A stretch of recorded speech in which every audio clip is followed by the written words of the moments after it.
जय हिंद, नमस्कार, आदाब, सत श्री अकाल। मैं आपका दोस्त भाई राही सर। आज हम लोग चल रहे हैं एप्लीकेशन पे और आज हम लोग पढ़ेंगे, पढ़ने जा रहे हैं जल। तो सबसे पहले यहाँ पे हम लोग देखेंगे जल। जल जल यानी कि वाटर। वाटर क्या देखेंगे? वाटर, है ना। वाटर जैसे बोले तो आप लोग दिमाग में कुछ कुछ तो चलने लगा होगा। कैसे चलने लगा कि जब स्कूल में आप लोग पढ़ना स्टार्ट किए थे, तो जब पढ़ना स्टार्ट किए थे तो उस समय इंग्लिश जब सीखे थे ना, तब पहली बार हम लोग क्या वाटर जानते थे, पानी। वाटर इस पानी। तो जब घर जाते थे तो पानी पानी नहीं बोलते थे, वाटर दिए वाटर। या तो कहीं पर मतलब कि जाते थे हम लोग शादी ब्याह में खाने के लिए, है ना, पार्टी खाने के लिए, तब उसमें जब पानी चलाना होता था, हम लोग तो मतलब कि न्याय से बैठ के खाने वाले आदमी हैं, है ना। अब तो सिस्टम दूसरा हो गया, बफर सिस्टम। प्लेट लो और प्लेट में लेके खड़ा हो जाओ और खाओ, है ना। लेकिन आराम से बैठ जाते थे, पानी आता था, आराम से पूरी लीजिए, पूछा जाता था कि लीजिए। भाई कि मतलब कि मैंने तो जा करके फिर से लाइन में लगी है और खाइए पिए, है ना। तो वहाँ पर बोलता था वाटर वाटर वाटर वाटर, इस तरीके से नहीं बोलता था। तो वाटर, ये वाटर जो है जल ही जीवन है, जल ही जीवन है ना। जिसको हम लोग क्या कहेंगे? पानी। क्या कहेंगे भाई? पानी कहेंगे। क्या कहेंगे? पानी। तो जल का जो सूत्र होता है वो क्या होता है? H2O। जल का सूत्र जो होगा क्या होगा? H2O होगा, है ना। ये सजीवों में, मानव शरीर में कहेगा, सजीवों में नहीं, मानव शरीर में। तो मानव, ये बहुत इंपॉर्टेंट है। मानव सही लिखा है ना। शरीर में 65% क्या होता है? जल होता है। और यदि मान लीजिए कि मानव ना कह के सजीव कह देगा, तब भी मारेंगे 65%। या तो 65 ना दे तो आपको दे देगा, जानते हैं कितना? 60% से 70%, इस प्रकार से दे देगा मानव में। अगर कहेगा पौधों में जल का प्रतिशत, तो पौधा में जल का जो प्रतिशत है, मानव में जल का प्रतिशत 65, पौधा में 90% होता है। कहीं किसी सोर्स में 95% भी रहता है ना। तो 90% हम लोग याद करके चलेंगे। 80 से 90% किस में रहता है? पौधा में जल का प्रतिशत कितना प्रतिशत? 90%, या 80 से 90%। अगर देखा जाए कि हमारा पृथ्वी पर जल जो है कितना प्रतिशत है, तो 71% जल है। अरे बाप रे बाप, 71% जल है। तो ये हमारे सरकार जो है नल जल की योजना पूरा लाया जा रहा है कि नहीं भाई, घरे घरे जल पहुंचाया जाए। जब पृथ्वी पर 71% जल है तो घरे घरे जल पहुंचाने का योजना चल रहा है। क्यों चल रहा है? तो जो संपूर्ण जल है ना, संपूर्ण जल का 97%, बाप रे बाप, सागरीय जल है। बात समझे? 97% जो है सागरीय जल है। अब 97% सागरीय जल है चला, तो सागरीय जल में क्या होता है? नमक होता है, लवण होता है, पीने योग्य नहीं होता है। समझ गया ना। एक तो और महाकुंभ में जाकर के सब नहा के सब कचरा धो धा के चलाया, तो पीने योग्य नहीं होता है। 3 से 3.5%, 3 से 3.5% जल जो होता है शुद्ध होता है। शुद्ध होता है जो पीने से मतलब कि 3.5% जो झील में रहेगा। कहाँ रहेगा? झील में रहेगा, नदी में रहेगा, तालाब में रहेगा। तालाब में कहाँ रहेगा? तालाब में रहेगा, बर्फ के रूप में रहेगा। और भौमिक जल, भौमिक जल जो हम लोग निकालते हैं ना समरसेबल बोरिंग से, तो भौमिक जल ये सब कितने प्रतिशत में है? ये 3 ही से 3.5% में है। इसीलिए पीने योग्य जल की कमी है ना। पीने योग्य जल की कमी है। इसमें भी 3 से 3.5% भी बर्फ के रूप में हिमालय पर जमा है ना, उन्हें अटलांटिक में जमा है। तो 3% जल ही है जिसमें हम लोग पीते हैं। इसलिए कहता है कि save water and save life, है ना। लाइफ को अगर सेव करना है तो जल को सेफ रखिए। जल को क्या कीजिए? सेफ कीजिए। बात समझ रहे ना। तो इतना बात तो समझ में आ गया। यहाँ पे जल के बारे में कुछ कहें तो आपको अकल होता है, क्षारीय होता है, उदासीन होता है। तो जल जो होता है उदासीन होता है। तो जल कैसा होता है? उदासीन होता है। जल उदासीन होता है। और इसका पीएच मान कितना होता है? 7 होता है। जल का पीएच मान जल का पीएच मान कितना होता है? 7 होता है। देखिए तो चल रहा ना, जल का पीएच मान कितना होता है? 7 होता है। अब एक बात और मैं बताऊं कि 4 डिग्री सेंटीग्रेड पर, 4 डिग्री सेंटीग्रेड पर जल का घनत्व अधिक होता है, लेकिन आयतन क्या होता है? कम होता है। 4 डिग्री सेंटीग्रेड पर जल का घनत्व उच्च होता है और आयतन क्या होता है, निम्न होता है। कोई दिक्कत, समस्या, परेशानी? तो जो भी था जल से रिलेटेड बात मैं बता दिया। और जल जो है तीनों अवस्था में रहेगा, ठोस, द्रव, गैस, ये बताए हुए किए थे, है ना जी। जल जल के बारे में ये भी बता चुके हैं आप लोग को कि जल जो है ठोस और ठोस से द्रव और द्रव से गैस, गैस से द्रव और द्रव से ठोस, ये तीनों अवस्था में रहेगा। और द्रव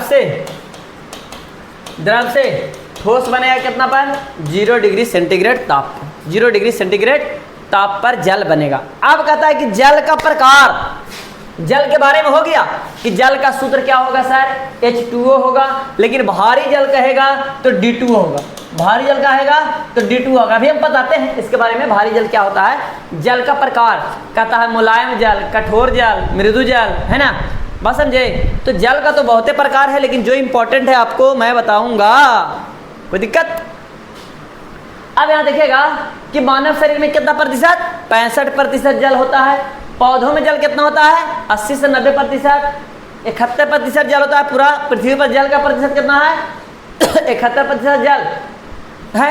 फिर उसके बाद में संपूर्ण जल का 97% सागरीय है। 3 से 3.5% जल जो है शुद्ध है, जो पीने योग्य है ना, जो है झील, नदी, तालाब, बर्फ और भौमिक जल के रूप में है। इस 3.5% जो हम लोग पीते हैं। जल उदासीन होता है, इसका pH मान 7 होता है। 4 डिग्री पर इसका घनत्व उच्च होता है, आयतन निम्न होता है। ये तीनों अवस्था में पाया जाता है। और 0 डिग्री सेंटीग्रेड पर इसे, 0 डिग्री सेंटीग्रेड पर इसे क्या किया जाता है, इसे क्या किया जाता है, इसे ठोस में बदला जाता है। आगे देखेंगे जल का प्रकार, क्या देखेंगे, जल का प्रकार। ए भाई जल के प्रकार तो हम लोग बताते हैं पहले भारी जल, भारी जल। दूसरा बताएंगे मृदु जल, मृदु जल। और तीसरा करेंगे कठोर जल। ये कठोर जल तो याद रखना है एनी हाउ, कठोर जल को हमेशा याद रखना है। क्यों याद रखना है, किससे क्वेश्चन आता है। जल कितने प्रकार के, 3 प्रकार के, भारी जल, मृदु जल और कठोर जल। भारी जल, मृदु जल, कठोर जल। भारी जल के बारे में बताते हैं कि इसका जो सूत्र होता है ना, ये सूत्र होता है इसका D2O। क्या होता है, D2O, D2O भारी जल। क्या होता है, D2O भारी जल। इसका आणविक द्रव्यमान जो होता है 20 होता है। और इसको जो है भारी जल को हम लोग उपयोग करते हैं मंदक के रूप में। किसमें, नाभिकीय रिएक्टर में, नाभिकीय रिएक्टर में मंदक के रूप में उपयोग करते हैं। किसमें, मंदक के रूप में उपयोग किया जाता है। भारी जल का उपयोग मंदक के रूप में किया जाता है। और इसका खोज किया कौन, इसका खोज किया था यूरे। कौन क्या था, यूरे तथा वासबर्न, यूरे तथा वासबर्न। वासबर्न ने कब किया, तो 1932 ईस्वी में। ध्यान दीजिएगा, खोज कौन किया, यूरे, भारी जल का खोज यूरे तथा वासबर्न। कब किया, 1932 ईस्वी में। कब किया, 1900। भारी जल तो हो गया। अब मृदु जल के लिए मैं कलर चेंज कर लेता हूँ। ये मृदु जल, मृदु जल किसको कहेंगे, तो कहेगा वैसा जल, वैसा जल जो, वैसा जल जो साबुन के साथ, साबुन के साथ झाग बनाता है, झाग बनाता है। यानी कहने का मतलब फेन बनाता है। यानी कहने का मतलब इसमें मैग्नीशियम, कैल्शियम का कार्बोनेट, क्लोराइड, सल्फाइड नहीं है। कार्बोनेट, सल्फाइड, क्लोराइड नहीं है, तो हम उसको क्या कहेंगे, मृदु जल कहेंगे। क्या कहेंगे, मृदु जल। फिर से सुनिएगा कि मृदु जल किसको कहेंगे, वैसा जल जो साबुन के साथ क्या बनाए, झाग बनाए। साबुन के साथ क्या बनाए, झाग बनाए, उसको क्या कहेंगे, मृदु जल बोलेंगे। क्या बोलेंगे, मृदु जल बोलेंगे। अब मृदु जल में क्या होता है, कैल्शियम, मैग्नीशियम का क्लोराइड और तथा सल्फेट और कार्बोनेट, क्लोराइड, सल्फेट और कार्बोनेट ये नहीं होता है। अब हमको पढ़ना है क्या, कठोर जल। क्या पढ़ेंगे, कठोर जल। तो आगे लिखेंगे कठोर जल, यहाँ से लिखेंगे कठोर। कितना डिटेल पढ़ा देंगे, चला कि कोनो दिक्कत ना होगा। कठोर जल, कठोर जल का हो जाएगा हार्ड वाटर। क्या हो जाएगा? Hard water, hard water. इसको हार्ड वाटर किसको कहेंगे बताइए? हार्ड वाटर किसको कहेंगे? कहेंगे वैसा जल, क्या बोलेंगे? वैसा जल जो साबुन के साथ फेन नहीं बनाता है। वैसा जल जो साबुन के साथ, साबुन के साथ फेन का निर्माण नहीं करता है। साबुन के साथ फेन का निर्माण नहीं करता। क्यों नहीं करता है? क्योंकि कठोर जल में क्या लिखेंगे? क्योंकि कठोर जल में, क्योंकि कठोर जल में कैल्शियम तथा मैग्नीशियम का क्लोराइड,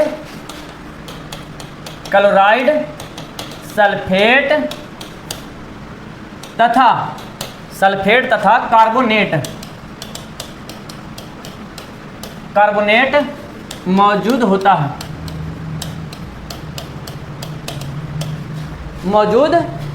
है, है ना। अब यहाँ पे कठोर जल दो प्रकार के होता है। कठोर जल किसको कहेंगे? जो साबुन के साथ फेन नहीं बनाएगा। बोलो, कठोर जल किसे कहेंगे? जो साबुन के साथ फेन नहीं बनाएगा, उसको क्या कहेंगे? कठोर जल कहेंगे। क्या कहेंगे? कठोर जल कहेंगे। कठोर जल क्यों होता है? तो जल में कैल्शियम और मैग्नीशियम का क्लोराइड और सल्फाइड और कार्बोनेट होता है ना। तो कठोर जल दो प्रकार के, यहाँ देखेंगे।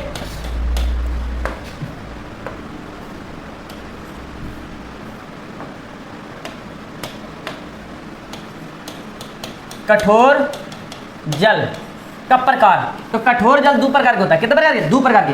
एक होता है अस्थाई कठोर, अस्थाई कठोरता। ए भाई, कठोरता एकदम बरियार टाइप से कहेंगे अस्थाई।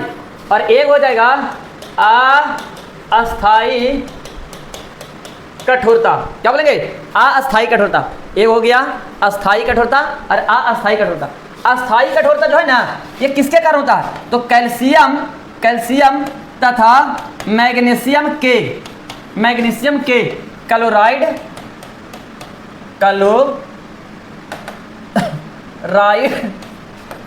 तथा सल्फेट, है ना। कैल्शियम तथा मैग्नीशियम के क्लोराइड तथा सल्फेट के कारण, फिर से सुनेगा। अस्थाई कठोरता कैसे? जल में अस्थाई कठोरता कैसे आएगा? जल में अस्थाई कठोरता आएगा कैल्शियम और मैग्नीशियम के क्लोराइड तथा सल्फेट के कारण। और अस्थाई कठोरता तो कैल्शियम तथा मैग्नीशियम के कार्बोनेट के कारण। अब कहता है कि सर कठोरता दूर कैसे किया जाएगा? तो इसका कठोरता दूर कैसे किया जाएगा? तो बोलो बबुआ, कठोरता दूर कैसे किया जाएगा? इसका कठोरता दूर कैसे करेंगे? तो इसको कठोरता दूर करने के लिए क्या करेंगे? इसका कठोरता दूर करने के लिए हम लोग क्या करेंगे? आराम से कुछ नहीं, इसको गर्म कर देंगे। गर्म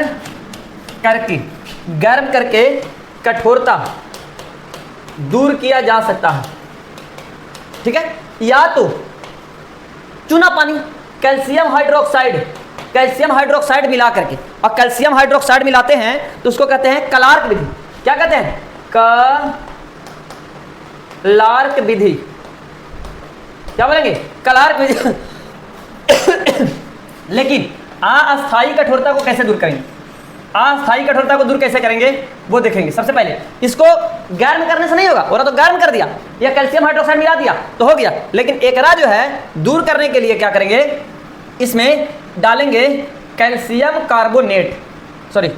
कार्बोनेट। इसमें क्या मिलाया जाएगा? इसमें सोडियम कार्बोनेट क्या होता है? धोने वाला सोडा, Na2CO3। इसको मिला करके और गर्म करेंगे, तो अस्थाई कठोरता दूर हो जाएगा।